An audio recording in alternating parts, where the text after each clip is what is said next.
road dogs and highway hounds. Wop wop. Hey, the Green Bay Packers won. I just like saying that and like telling you that. And the Chicago Bears lost, which makes it an especially good day. But I digress. So now I will talk about R3, Ripple, XRP, I guess, and Ethereum, and how they differ from Bitcoin and Litecoin. R3 is a group. I'll put a link below for the article, but they are a group of banks and institutional investors, kind of like the people that Joe Lubin, of the Chief Operations Officer over at Ethereum, would have been rounding up and creating that pre-mine, the pre-sale, where they were basically, I think, my own personal thinking is that R3 holds most of Ethereum, but that's just my thoughts, and who am I? But so anyway, R3 is suing Ripple because I guess they promised to buy, or sell a certain amount of Ripples to this thing, and then the price went up with Ripple, and the management over there realized, oh hey man, we jacked up a little bit here, and we can't really sell you or something. I don't know what the details are. I don't really care. It doesn't matter to me, because I want to what I'm trying to do is point out the fundamental difference between XRP, Ethereum Classic. You see, Ethereum and Ethereum Classic were both involved in the pre-mine, and I was around at the pre-mine. I didn't buy because they didn't give any. They didn't give. What do you say? Oh, they didn't give the numbers, so I couldn't do the math on it. But if you're an inside person, one of Joe Lubin's buddies, or somebody on the inside, the Goldman Sachs people, the hedge fund managers, the Wall Street types, if you're one of those guys, like the R3 consortium is, when you see R3, you're thinking like that. That's what that is. It's institutional investors. And then you got a lot of these scumbag people who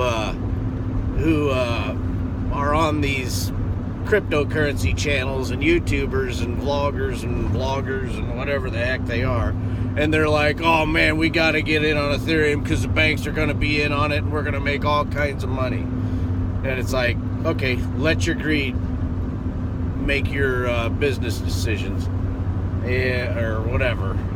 But what I'm saying is, Ripple and Ethereum are centralized companies. They're companies. Yeah, you might not want to do that because there's an oncoming traffic, pal.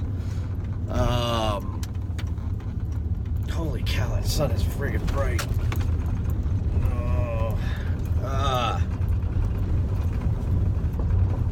I'm having a hard time getting my thoughts together, folks.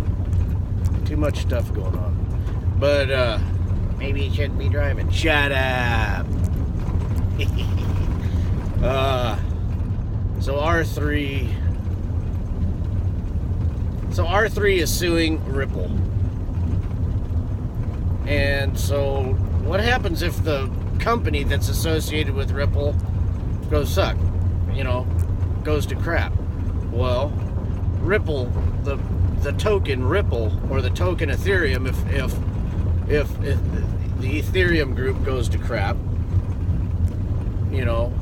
if Joe Lubin ain't as smart as everybody thinks he is, or whatever, and he makes bad decisions or whatever, and it goes down, there's a different kind of risk, is what I'm saying.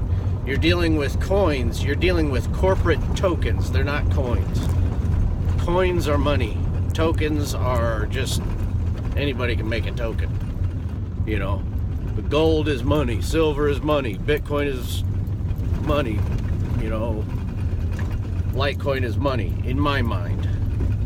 you know, because they're the gold and silver of cryptocurrency.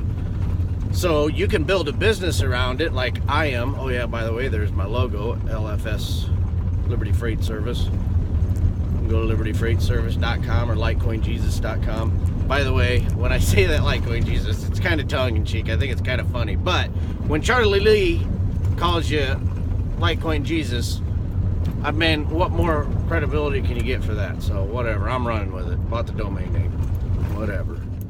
But what was I talking about? Okay, so I'm building my company around Bitcoin and Litecoin because I know Litecoin because old Chuck Lee released it fairly. That was his purpose, his intent was to release it fair. And you know, all these smart contracts, everybody's, I mean a lot of you guys are the techie types, and you know, you think computers are going to solve the world. You know, I was listening to Ivan on Tech. I love his program or whatever. He's a really good guy, but he's a techie dude, and he's a visionary too. And there's nothing wrong with that, whatever. But talking about a pop machine and like computers interacting with computers or stuff, you know, like an actual computer commerce or something, to where the computers actually make buy and sell decisions. But you know, he makes this thing like the pop machine communicates with the drone, and the drone comes down and moves the pop machine closer to the beach so it can make more money because it knows more people are going to